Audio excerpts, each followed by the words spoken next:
હકીકતમાં અમે નગરપાલિકામાં ગયા ને ત્યાં આગળથી એવી કોઈ પણ જાતની મંજૂરી આપી જ નથી. ઓકે, આ કઈ જગ્યાની બાબત છે? આપણે માયા દિશામાં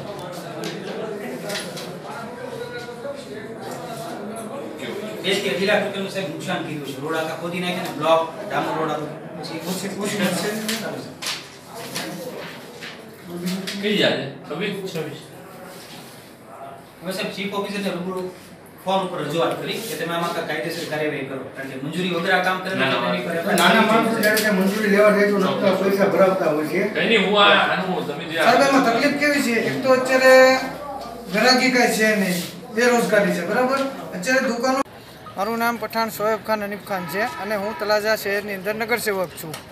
આજરોજ અમે મામલતદાર સાહેબને આવેદનપત્ર દેવા આવ્યા છીએ, જેની અંદર જણાવવામાં આવ્યું છે કે તળાજા શહેરની અંદર રિલાયન્સ કંપની દ્વારા મંજૂરી વગર ખોદકામ કરવામાં આવી રહ્યું છે અને અગાઉ પણ જીઈબી દ્વારા તળાજાની અંદર વગર મંજૂરીએ ખોદકામ કરવામાં આવ્યું છે.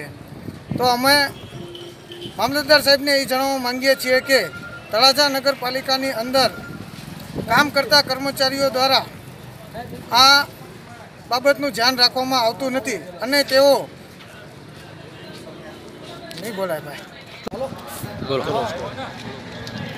હું હિરેન ત્રિવેદી તળાજા શહેર કોંગ્રેસનો પ્રમુખ છું.